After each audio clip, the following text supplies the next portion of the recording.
Okay, I think we'll go ahead and get started. My name is Gigi Lakites. Thank you everyone for joining us. I'm a financial advisor at PKS Investment Advisors. And if you aren't already a client, just a little information on PKS. We are an accounting and investment advisory firm located in West Ocean City and Salisbury, Maryland, and Lewis, Delaware. So if you have a financial need, we probably have a solution for you. All things financial under one roof.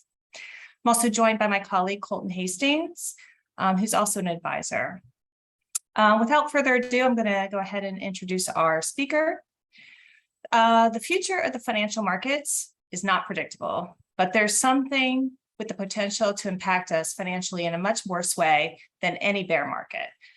Unlike the markets, however, this threat is predictable, and in many situations, we have the individual power to stop it: financial loss from cybercrime and identity theft.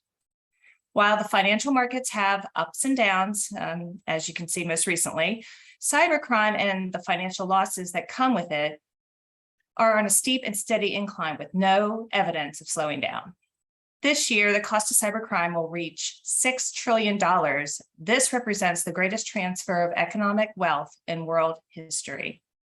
People living in the United States continue to be the most frequently targeted and incur the most financial loss, falling victim to fraudsters, both domestic and international. As your financial advisor, we wanted to help you achieve your life goals.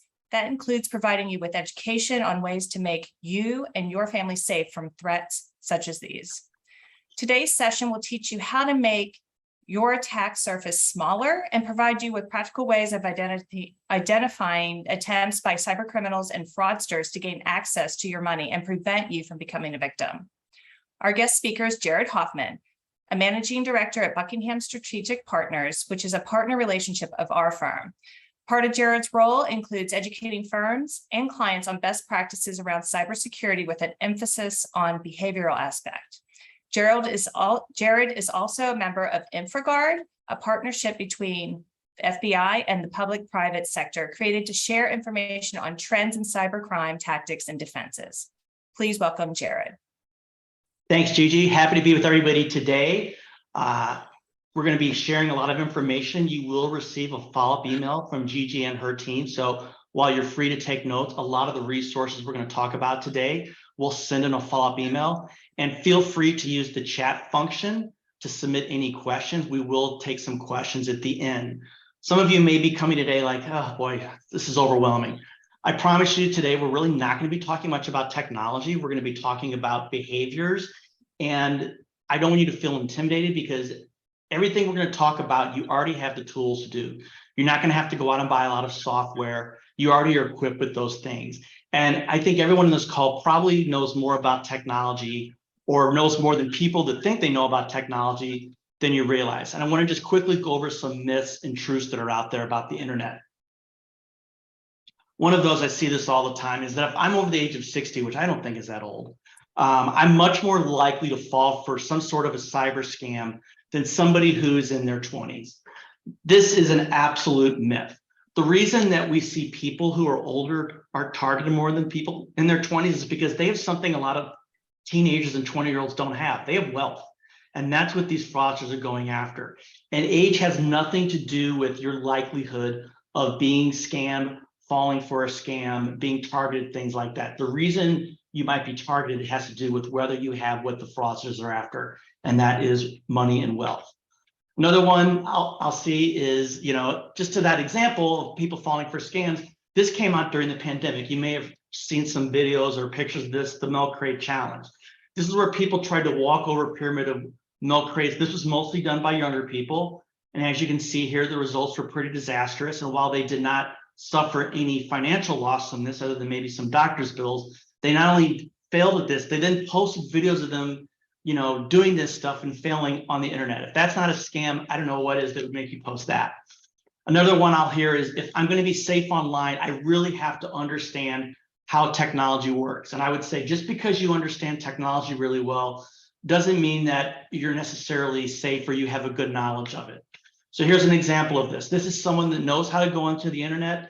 They know how to post images out onto the internet, post messages to people, but the methods of how plugs and sockets work has kind of evaded them. So again, if you know how to plug something in, you're already ahead of someone who knows how to go out on the internet and use some of these things.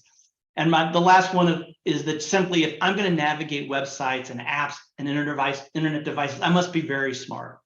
Again, this is a myth. You don't have to have a knowledge of how this works, and really anyone can go on the internet.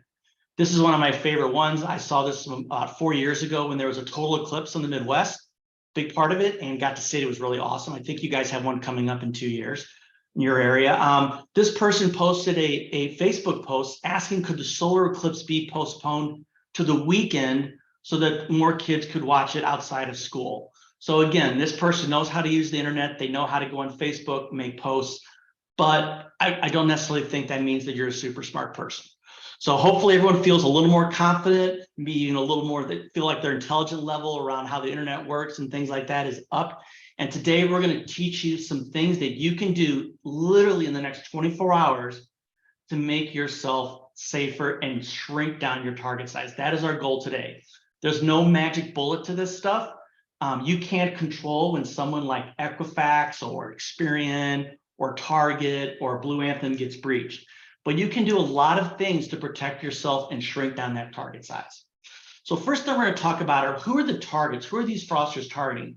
The good news is, somewhat good news, is it's probably nobody on this call is the number one target, because the number one target, though, is probably someone you care about, and that is your kids, grandkids, nieces, nephews, kids. That's who fraudsters like to target the most. And the reason kids are the number one target of identity thieves is because they have something that a lot of us do not have: perfectly pristine credit. And if a fraudster can get a hold of a child's credit, which they can easily access via getting a hold of their social security number, they can then start to use that kid's credit. Because when a creditor gets a request for credit, they get that social security number. The only thing they can really validate is this a valid social security number? They cannot look at a social and determine, does this belong to a 70-year-old or a 7-week-old? They have no way of knowing that. They can only determine if it's valid. In fact, the age that gets associated with the social could be the first time someone fills out a form using it. So the date with your social is the date it was issued. So this is a big risk for kids. And there's some things you can do to be aware something may be going on here. One of the biggest tip-offs I see is if you get a credit card offer in the mail for your kid, and sometimes it does seem cute, like Billy's getting his first Visa card offer at the age of 2, but it's actually a really bad sign, because it probably means someone has opened up credit in Billy's name, and now that gets disseminated. Now credit card companies, of course, want you to open more credit with them. So that could be a big tip-off. If you get something in the mail from the IRS that your child has already been part of another tax return, or your child has filed their own taxes, big warning sign. If a debt collection agency calls, or a job verification call, you get a job verification call for Sally, but Sally's 6 months old. That's a warning sign that someone is out there using their social, trying to access their credit to do different things. There are some definitely weapons you have at your disposal to try to stop this and recognize it.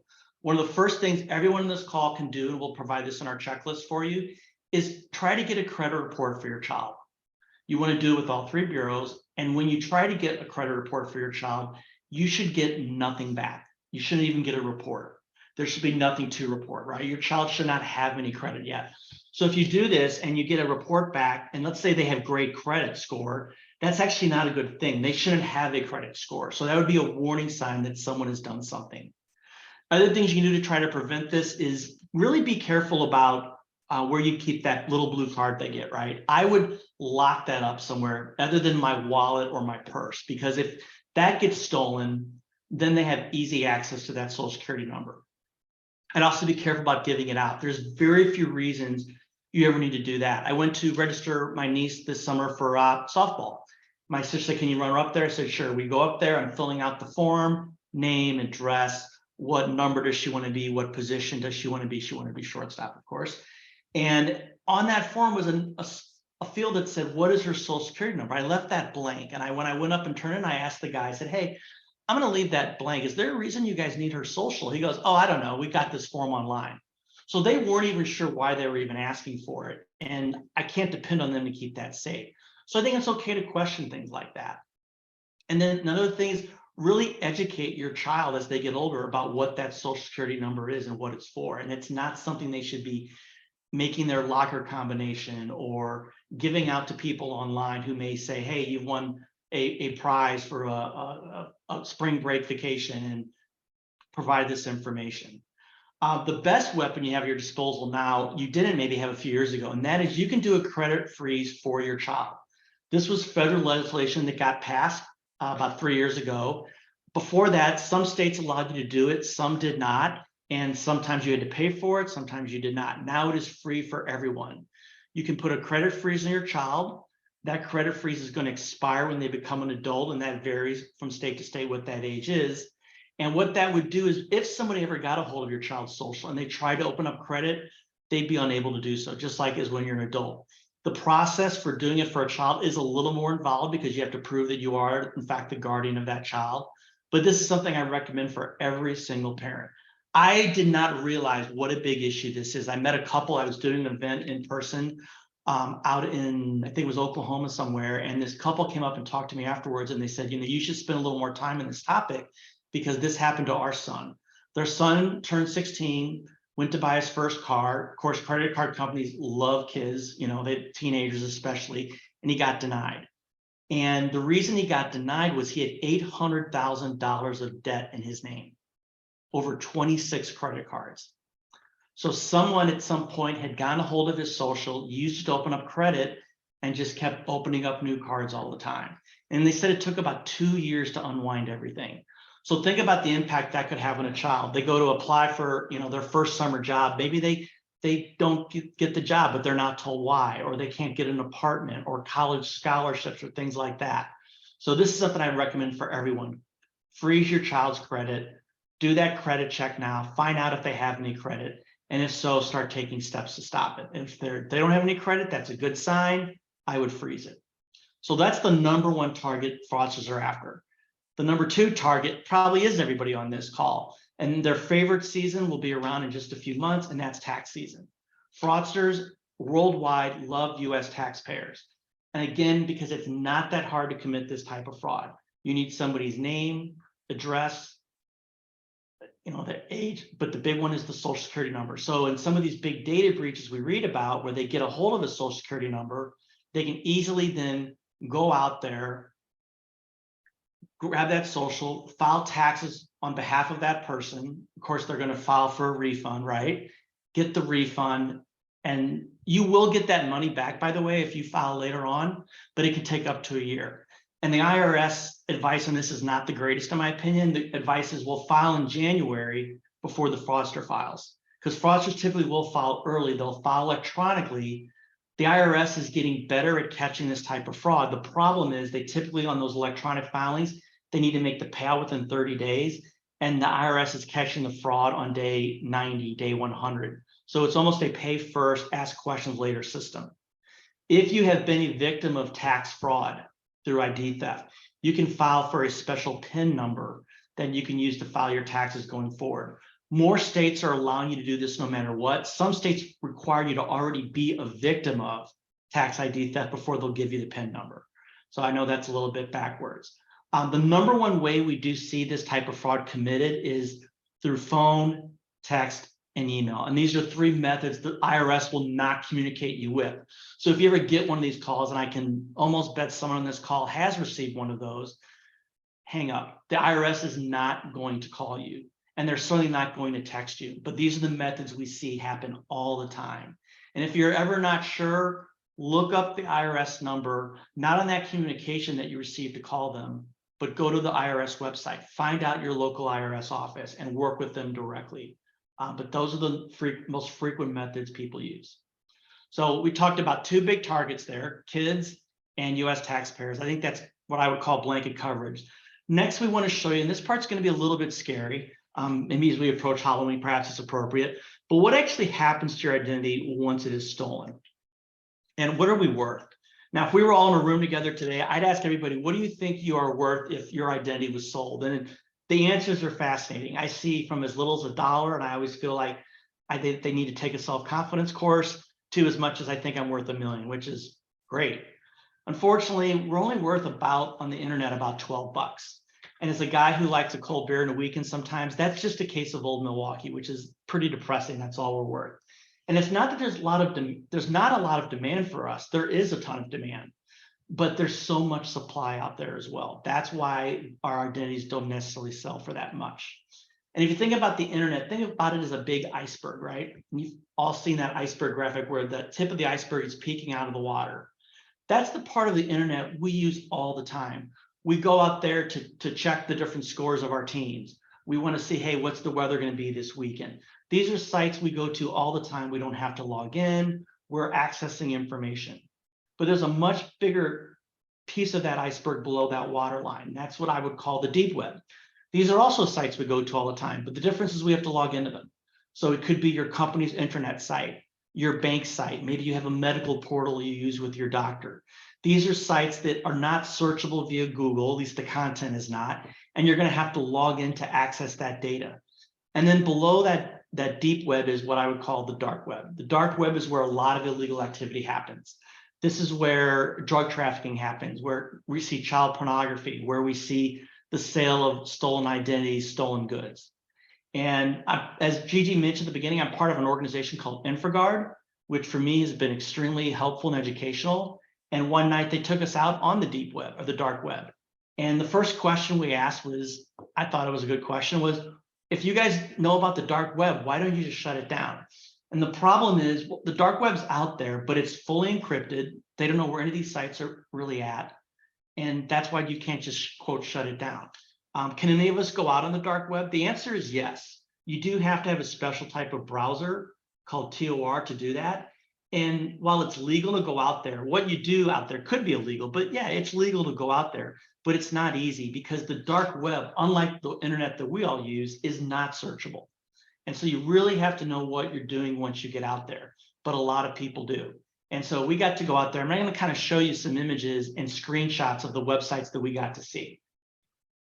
So here's what they call a dark web marketplace. And to me, I think this looks a lot like eBay. If you ever go out there, you know, I'm buying different things, but instead of buying a book or a coffee table or a piece of furniture, I'm buying people's stolen information. I'm buying their credit card. I'm buying their social security ID. Sometimes I'm buying a lot of things. And you can see some of these things are selling for as little as $1, somebody's social security number. And we just talked about the damage that you can do if you can get a hold of somebody's social. And if you look at the views on these things, it's not 2 or 3 people looking at these things, it's thousands of people. And again, this is just one dark web marketplace. Here's a site that specializes in selling what they call ATM skimmers. These are devices that criminals will put on top of an ATM machine to capture your data as you're using that ATM machine. So when you go to use an ATM machine next time, one thing I would recommend is shake that machine a little bit. You're not going to break it. And see, does that like little number panel flip up? Is there a loose part? Because they'll put these skimming devices on top of these things. And this is a site that specializes in literally selling these devices to cyber criminals. Here's a site that is selling people stolen credit cards. So if I'm walking down the street, I live in St. Louis, Missouri, and somebody pickpockets me and they get hold of my wallet, they're going to take my physical credit card and they're going to try to start using it immediately. But in this site, it's probably not that. It's probably these data breaches. And now they've got the information that allows people to use these cards. And you can see they're all US and they're selling these things for as little as $40. Here's a site that sells stolen passwords. Yahoo has been in the news the last few years, sometimes for the worst reasons, right? They've had some pretty big breaches of data and passwords. So whenever you read about a big company having some sort of a data breach, one of my recommendations would be immediately go and change your password. Because when you go to log in, it may look okay. And in fact, it may be, but that stolen data may get sold 2 days later, 2 months, sometimes it's even a couple years later, and it winds up on the dark web. And if you have not changed your password during that time, someone's going to be able to buy that and use it. I know this screenshot's a little blurry here, but you can see that they sell some of these things in Bitcoin. The reason that the fraudsters like Bitcoin is because it's anonymous. And if you look on the lower left, there's even a tab to leave feedback. And just like when you buy something on Amazon, you can leave like 5 stars, things like that. They will leave feedback for each other on these sites. I bought these 5 stolen passwords from Yahoo and they worked perfectly. Highly recommend this seller, thumbs up, 5 stars. The other thing we're noticing now with the dark web is they're really running like a true marketplace. And in fact, legitimate businesses are taking some business practices from the dark web because they've been very successful. You will go out there, you will see they will offer 100% satisfaction guarantee. Now, how could they do that? So let's say I go out on the dark web and I buy somebody's stolen credit card. And let's say I go to use it, but it doesn't work. Maybe the card's been canceled or something like that. What am I going to do as the bad guy? Am I going to go to the police and say, hey, I bought this stolen credit card. It doesn't work. I want you to prosecute the person that sold it to me. Of course not. I'm going to go back in the dark web and say, hey, you sold me a bum card. I tried to use it and it didn't work. And there's a good chance I'm going to get my money back, or they're going to give me another stolen credit card because they don't want to get, quote, a bad reputation. They want people to come back to their store and buy more things. So they really will guarantee some results on things. You'll see they have 24/7 customer service. Good luck getting that with your local satellite company, or even be able to call somebody. They'll do free trials. You want us to hack 10,000 accounts for you? We're going to do the first 10 for free, and we're going to prove to you we know what we're doing. And this part, it's kind of funny, but it's just upside down. You will see words out on the dark web like honesty and integrity. We're hackers. You can trust us to do the bad thing. We hire the best people who do the worst things. Go with us. We know what we're doing. We'll get results for you. You can trust us to do that. Okay. So who are these criminals, right? When I think of bad guys and villains, I think of people like this, right? Villains wear masks. They're shrouded in secrecy. You don't know who they are. I mentioned I'm from St. Louis. My ideal villain is wearing a Cubs jersey. You can plug in your favorite sports team and your favorite arch rival and plug them in there, right? This is what I think of when I think of bad guys. But the reality is cyber criminals are probably all around you. These are pictures you see on this screen here are pictures of actual cyber criminals. And if you ask me, I don't think these people look all that unusual or nefarious or odd, or it's not that classic image we have of some nerd in their parents' basement hacking away writing code, right? Today's bad guys, today's cyber criminals are actually extremely social. They have great skills at that. And while they may not be violent, they are extremely dangerous because they do not discriminate. If they can take $1,000 from you, they don't care what your race, your religion is, where you live, how much money you have. If you're living off Social Security, they're just as happy to take $1,000 from that person as they are to take $1,000 from a billionaire. And they're excellent at what they do. I think law enforcement is catching up, but it's a challenge. They need more people in this role in law enforcement, what they call white hat hackers, who will teach companies, teach others how to stop this type of fraud. So if you have a child that's interested in law enforcement and maybe wants to produce cybersecurity, I'd highly recommend it. Some opening jobs right now out of college are paying $200,000, $250,000 a year to people who major in that. So maybe they may want to skip, some of those other things they're thinking about and maybe head that direction. But it's a big hole. There's going to be 3 million unfulfilled cybersecurity jobs by next year, they estimate. So we talked about who are the targets, what happens to your stuff when it's sold, and who's doing it.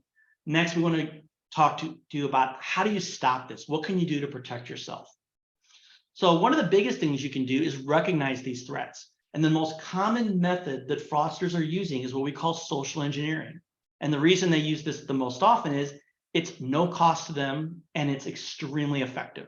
Social engineering is where bad guys use our emotions against us to get us to do things we would normally never do. If I met one of you on the street and we happen to bump shoulders and I said, oh, excuse me, would you mind giving me your username and password to your credit card account?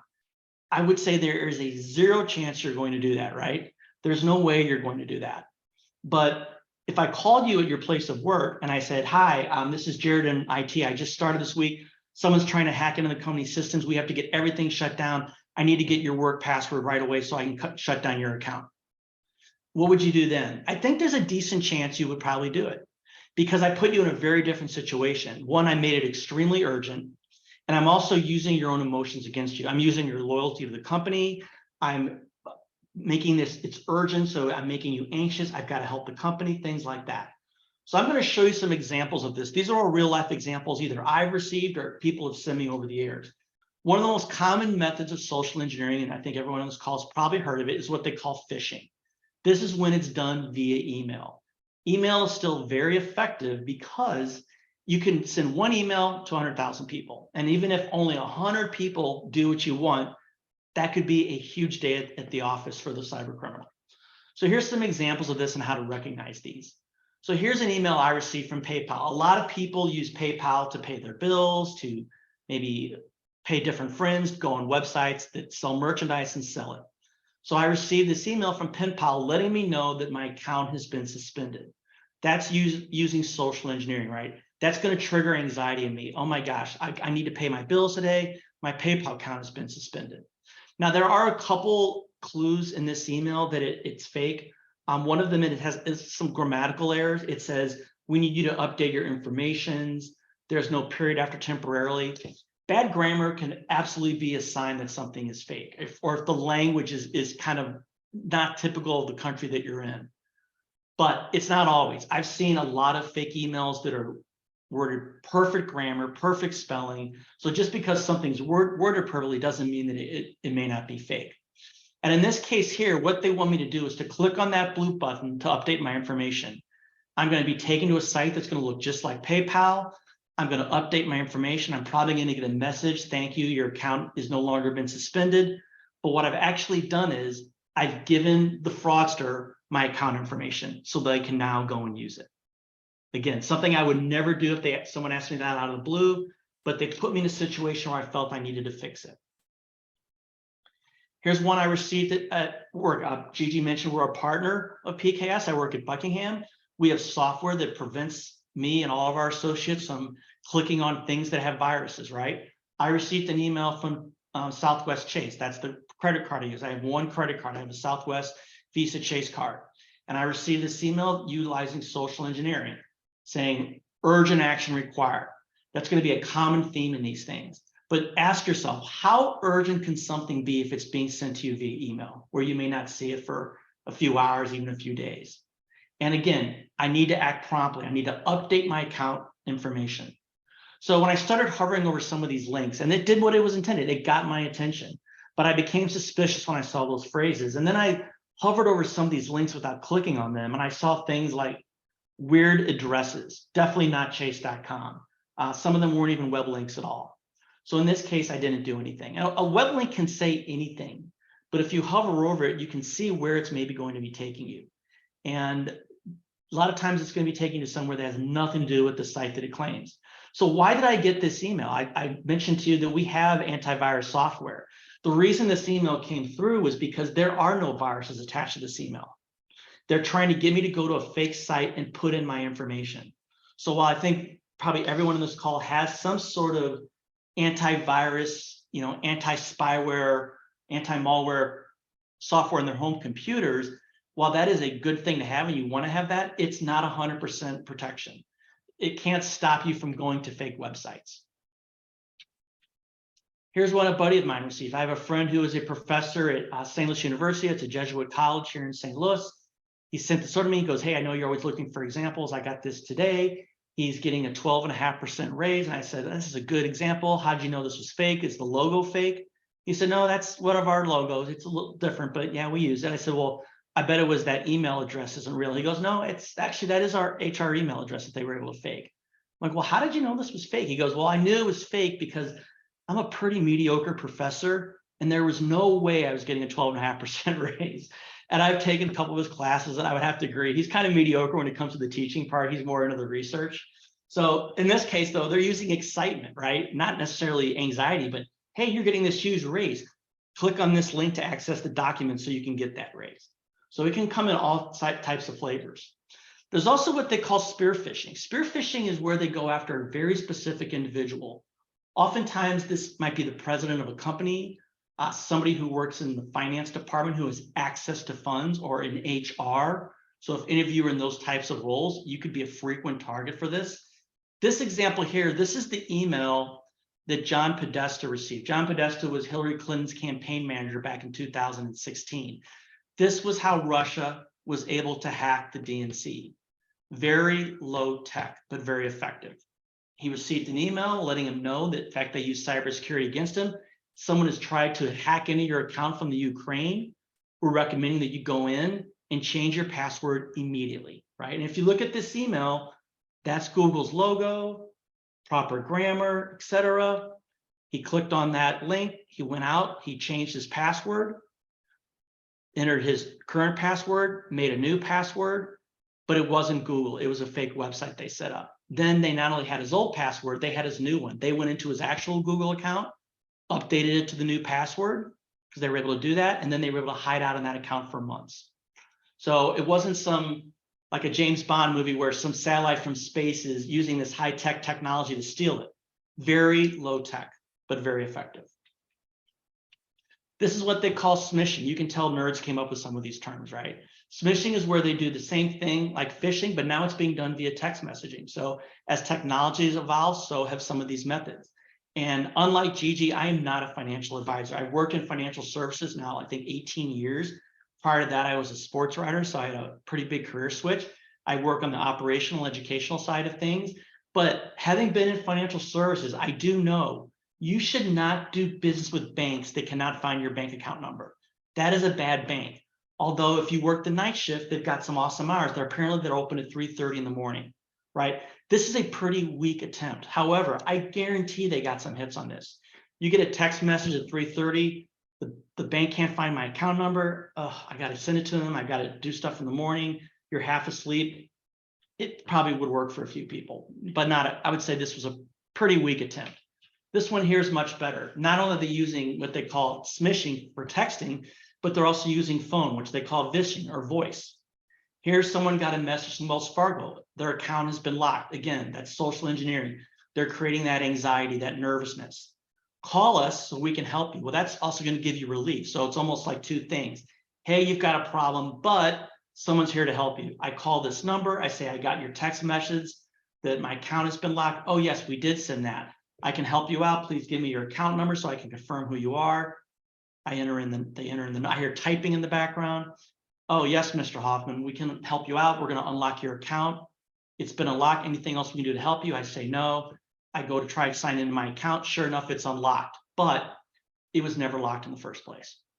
No company should ever be asking you via a text, an app for your account number, asking you what your password is so they can get it. That's always a huge red flag, okay? Here's one I bet a lot of you have received, where they say something's wrong with your computer. And if you're not really technical, I'm not that technical, that could be scary. You get a flashing message that pops up. Your computer has a virus. Call this number for help or run this program, right? Those are almost always, they're always going to be, I shouldn't say almost always, they're going to be fake. My mom got one of these. If you think you're bad at technology, I love my mom, but my mom is probably worse than anyone I know when it comes to technology. And she got one of these messages one day. When I heard that this happened, I thought, oh no, she gave up her information. So they wanted her to go onto her desktop. She called the number. They'd go to your desktop to download this file. Well, when they said desktop, they thought my mom was talking about her physical desk, and she's looking for this file. This type of conversation went on for 2 hours until they got so frustrated with my mom that they hung up on her. In fact, maybe my mom knows better than I think she does. I don't know if she was pranking these guys. I don't think she was, but maybe that method works for you. It did for my mom. They got absolutely nowhere. They didn't get any information. They didn't get access to her computer. But I know a lot of people that this has worked for. So if you get a message that you have a virus, take your computer to someone that you trust, someone that you know, and say, hey, I'm getting this message. If you have a virus, they can help you get rid of it. But when you get these pop-ups or call these numbers, don't. Microsoft, by the way, is never going to call you. Even when you need them to call you, they're not going to call you. So when you get those calls, I would just hang up because nobody really knows if your virus has a computer. Okay, during the pandemic, I had to work from home for 2 years, and I like being in the office. So I had to find different ways to get enjoyment and interaction. And for me, one of those things that I became immediately addicted to was the TV show Judge Judy. I became a huge fan within a few months. And as a Judge Judy fan and other Judge Judy fans, we know we call Judge Judyisms, right? This is my favorite one. Beauty fades, dumb is forever. This one, if you tell the truth, you don't have to have a good memory. I was playing Battleship 2 weekends ago with my nephew, and I caught him cheating because he couldn't keep his story straight about something during the game. And I said that to him, I said, if you would just tell the truth, you don't have to remember all these little lies you're trying to tell me to win a game of Battleship. And this one really applies to what we're talking about today. If something doesn't make sense, it isn't true. And that is absolutely true when it comes to this type of stuff. If you get in one of these emails, one of these calls, you get a call at midnight, your son is in jail in Mexico, but you just saw your son the day before, and he didn't even mention about going down there. It probably doesn't make sense. But again, they're going to say, but if you don't pay the bail money right now, he's going to be convicted for 2 years. Again, they're going to use time against you. They want you to be able to do something without taking time to think. But that's one of your best weapons. You don't have to go out and buy anything for it, is your gut instincts. If something doesn't sound right, then it isn't true. Trust your gut instincts. And then before you take action, then take some other steps to figure out maybe what's going on, rather than doing what the person's asking you to do at that time. We're going to talk quickly about the Mandela effect. We're going to actually do a little interactive game that people really seem to enjoy. The Mandela effect was created by a researcher who determined that most people thought that Nelson Mandela went to prison in South Africa and died there a hero. That's partially true. He did go to prison, but he was later released and he became president of that country. And so she was trying to understand, why do some people think it was something than it actually was? What causes this? And she named this effect after him, where two people can have very different memories of the exact same thing. Now, if you want to Google search Mandela effect, you will read a lot of theories about this that I won't get into today. Some people believe there's parallel universes and there was a rip in the space-time continuum, and that's why people have different memories of things. I don't believe that myself. I think it just proves that we can't always trust our minds sometimes, and we can't trust our memories on certain things. But we're going to show you some example of this, and we'll see how you guys on this call today can do. So here's a classic image from the movie Snow White. I think everyone has seen this movie as a kid or as an adult. I'm sure it's on Disney Plus. And when you see this image of this famous scene where the evil queen is talking to the mirror, what does she say? If we were in a room together, I think you'd say what I would say, right? Mirror, mirror on the wall. But that's actually not the line from the movie. The line from the movie is magic mirror on the wall. And typically they say about 2% of people get this correct. Why do we say the other one? I don't know. Maybe we heard it incorrectly somewhere else. So what we're going to do now is I'm going to show you 5 famous logos, two versions of the same logo. One is correct, one is not. And your goal is to guess the right one. If you want to put your answer in the chat, you can feel free to do that. You can play along at home. If we were all together, I'd have everybody stand up. And as you missed one, you'd sit down. And the difference will be obvious. These are not trick questions where the color or the wrapper's off by 1 degree. I'll point out the difference to you. These are things you're already well familiar with. So the first one here is Kit Kat candy bar. This is it's one of my favorites, and it's a top 3 selling candy bar in the United States. Okay. But when you look at a Kit Kat candy bar, is it hyphenated like it is in number 1? Or is it not hyphenated like number 2? Which one is correct? Okay. I see a couple people are saying it is 2. And if you said 2, you'd still be standing up. That is correct. Kit Kat is not hyphenated. Okay, getting a little tougher now. Monopoly. This is the game that causes more family arguments than any game ever invented. A lot of people played it during the pandemic. This is the mascot of Monopoly, Rich Uncle Pennybags. But which one is the correct one? Does Rich Uncle Pennybags have a monocle like number 2, or does he not have a monocle like number 1? Okay, I'm seeing some different answers on this one. I see some are saying 1, some are saying 2. A lot of people miss this one. It is number 1. He does not have a monocle. I think people say number 2 because we associate Monopoly with money and wealth, and we associate someone wearing that monocle with wealth. And I had a guy that wanted to fight me one night at an event saying, no, you're wrong. He does have a monocle. I promised him when he went home and looked at his Monopoly set, he would find out it was the truth. And if I was right, we're good to go. And if he was somehow right, I would send him $100. And I was right. Okay, Ford logo. We've all either owned a Ford, we've certainly know someone that has, we've seen them parked on the street in garages, etc. But which one is right? Does the F on Ford have that little curly Q tail going through it? Or is the F on Ford a straight line? 1 or 2?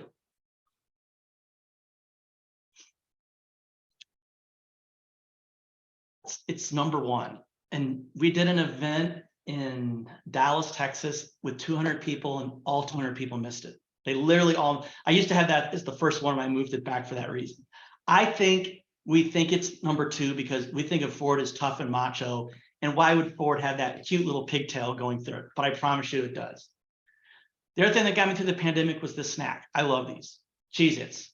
But is it Cheez-Its or is it Cheez-It? Is it 1 or 2? So I call them Cheez-Its, but that is not the name of it. It is Cheez-It. So if anybody got all 5, congratulations. You're one of only a handful I know that have ever. We've done this with probably 2,000 people now. Everyone usually misses one, even though these are things we see all the time. And think about it, you had a 50-50 shot, right? And as often as I've done this, sometimes I still miss one. I'm like, oh yeah, I forgot, right? So why are we doing this exercise? Why did Gigi invite this crazy man from St. Louis to come on and do a logo contest? Because if we can't recognize things we see every day, how are we ever going to recognize a fake website? Because that's the argument a lot of people will make. I'll know a fake website when I see it. And these fake websites will have some differences, by the way. But I would argue we're not going to recognize them. And that is why when you get these links and emails, I would not click on the link in the email unless you're absolutely sure of the sender.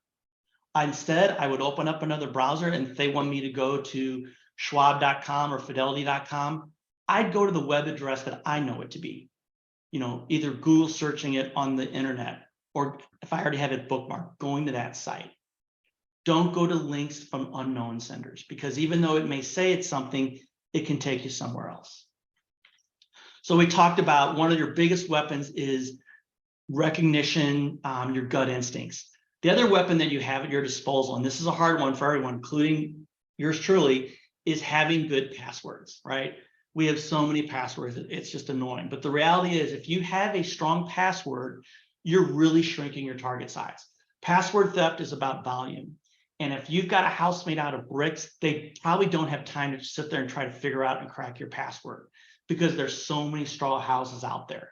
And the reason we know there's so many straw houses is these are the most common passwords today. If you recognize yours in this list, please go change your password after this session. I'm fairly confident no one on this call has that. But as you can see, these are all super easy. Even number 3 looks like it's a little complex. That's just the top row of your keyboard. Why are these used so commonly? Because they're easy to type, they're easy to remember. They're also super easy for a fraudster to crack. Any of these passwords here could get cracked with what they call credential stuffing software in a matter of seconds, okay? So we have to have good passwords. What's interesting is, I think, is 91% of people say they know if I reuse the same password more than once, that's going to increase my chances of having it stolen, being part of a data breach. So there's a lot of recognition of this. And yet 66% of us say we reuse the same passwords. And again, I think it's because we have so many. I think I have 195 today. And I know there's people that have way more than that, right? And when you have a lot of passwords, this is what happens. You start using the same password more than once. You start creating passwords that are short and simple, or you write down your passwords on a Word document in Excel, and maybe you password protect your Excel document. But number 3, you're putting yourself at high risk. I was working with a client last month who unfortunately got tricked into giving access to her computer through the scam where, hey, you've got a virus. They let her into her computer. She had all of her passwords on a Word document. So they were able to get all of her passwords, her banking passwords, credit cards, everything. She lost over $300,000 in a matter of 24 hours. Because once they had those, she made their job easier. So just some of these little things we're talking about today that, again, aren't going to cost you money, and I know everyone on this call has the ability to do, you're going to way shrink down your target size. So what I would recommend using is password management software. I use Dashlane, but there's some other great ones out there as well. So today I know one password. I know my password to Dashlane. And then when I go to log into a site, I have Dashlane do it for me. I have Dashlane create my passwords. So they're very complex. And then I know my password to Dashlane, which I've made very complex. Now, a common question people might ask is, well, how do I know Dashlane won't get hacked? one, I would never say never.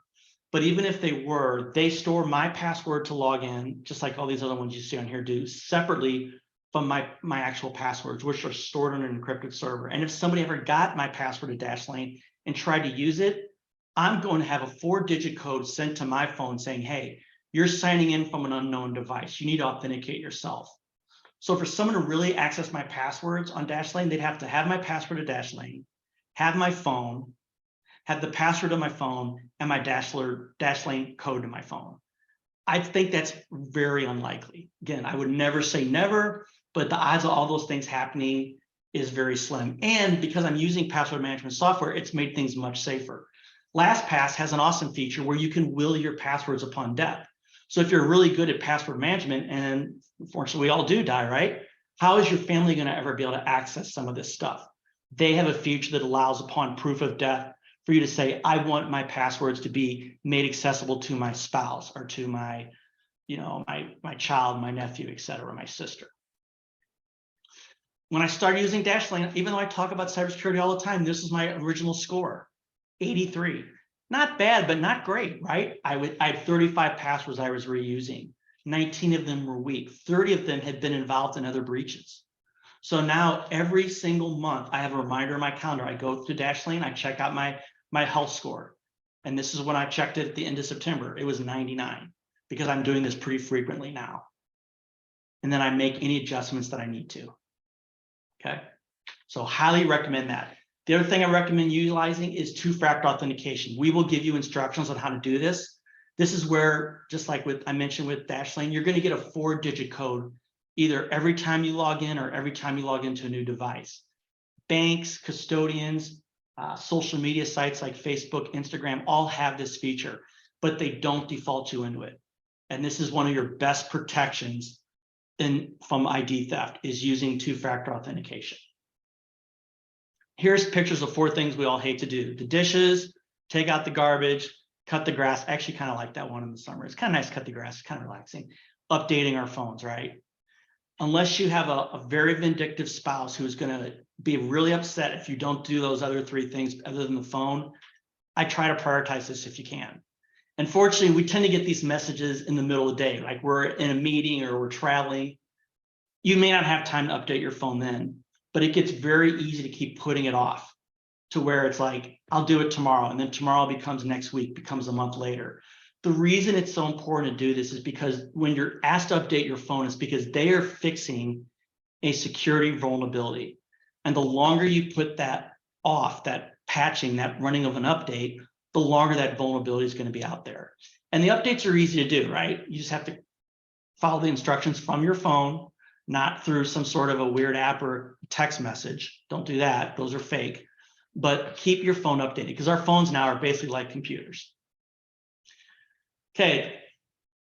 I was a journalism major in college. When I had to get through a math exam, this was my best response, and it was not a very good one. It was typically cross my fingers, right? Please let me pass this math class as an elective, right? When you're trying to think about how do you stop ID theft, I would not recommend this. You hear about a data breach. If you just say, I hope I'm not part of it, but I'm not going to do anything, not a good response. A better response is something like doing credit monitoring, or there's ID theft services out there.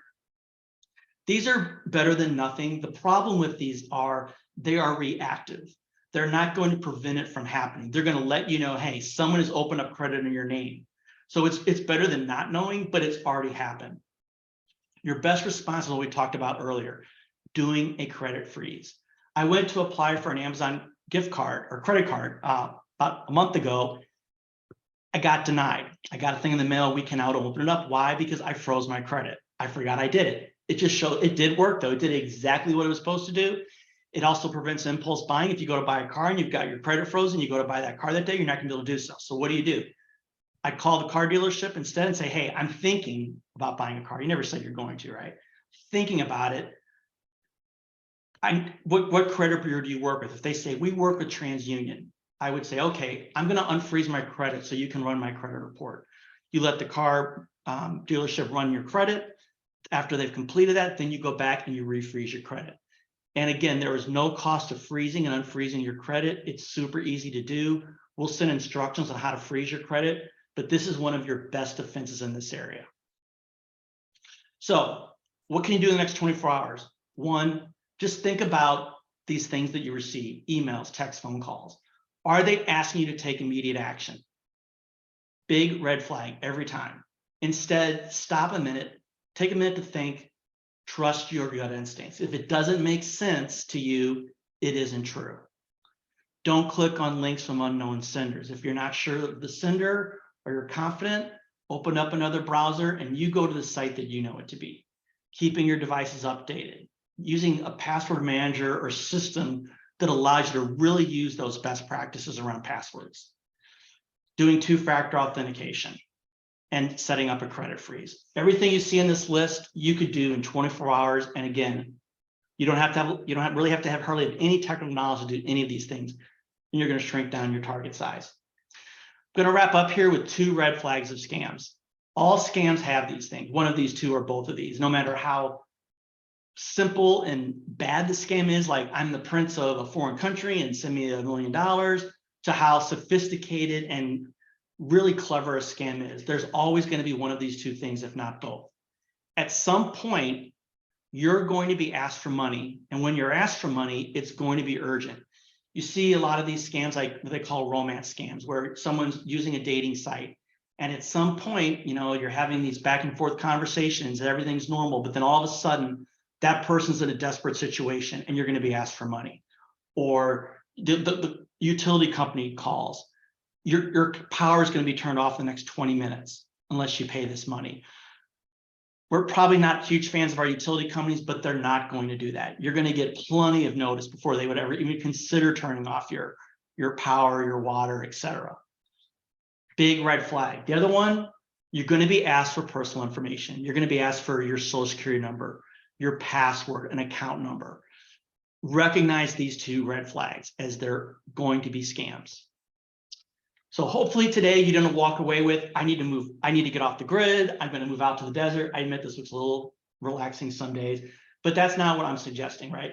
The internet is awesome. It allows us so many conveniences. Think about the way we can now shop, buy tickets to things, just access data and information.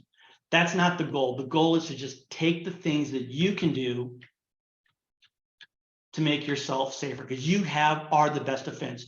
GG and PKS, working with them, they had a lot of things, processes, systems in place to protect you, but they can't stop your email account from getting hacked.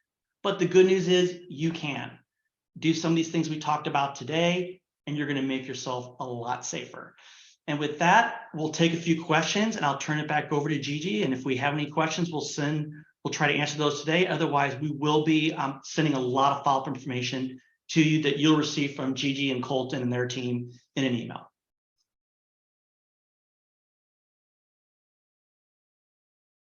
Let's see, I may have to take you off mute, Gigi. Let me see. There you go. Thank you.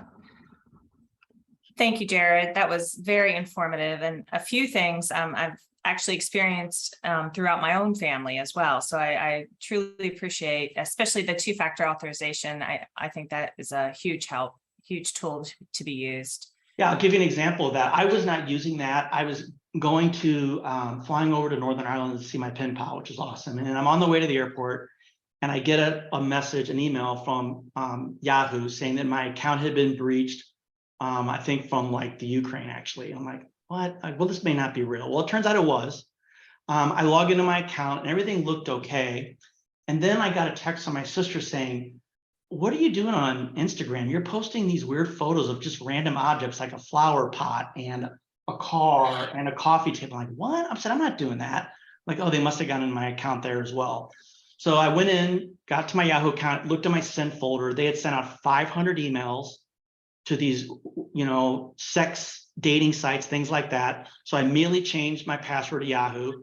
Then I went to Instagram to change my password and I tried to change it and nothing happened.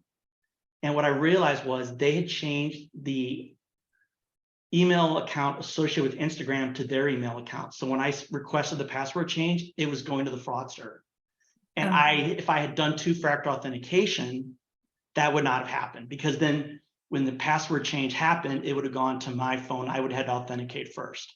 So for me, that was a big learning lesson about using 2-factor. And again, I'd highly recommend it for your financial sites and your social media sites. Yeah, it can seem inconvenient, but so is identity theft. So it's truly a benefit. Yeah, I think, go ahead, I'm sorry. Go ahead. Yeah, I was gonna say, I think the average time I read a person spends on wrapping identity theft is 30 hours. So imagine spending 30 hours on the phone dealing with this stuff. It's not fun, and it can happen to everybody. Wow. Wow. Somebody just chatted and said, thank you for such a good seminar. I just sent a text for a temporary code to your credit application. Wish it was false. Which was It was false. probably false. Yeah. Yeah. Those are always red flags, right? Things like asking you to enter in a code. If you submit something to get a code, like from Bank of America, that's one thing. But even then, make sure it's coming from Bank of America, and they're not then asking you to call a number and read that to somebody. I've seen that as well. When you get these random messages, like maybe you won some money from like Best Buy gift card, things like that, kind of ask yourself, did I even enter a contest at Best Buy? If not, then why would you be winning something, right? So this person is spot on. I'd say there's nothing to do, just delete it. Don't click on links in text that seem to come from companies telling you to take action. Those links, again, are probably going to either download a virus onto your phone, or they're going to take you somewhere where they're going to want you to share personal information. And again, like you said, also run your credit report. If you haven't done it, it can be long, but you need to go through it and make sure everything looks legitimate. Okay, well, with that, we're going to wrap up. Thank you everyone for attending. This is recorded, so we'll be posting it to our website, and then Jared's going to get us information to follow up, something you can use as a tool. And we thank you. Thanks, Jared. Thank you very much. Appreciate it.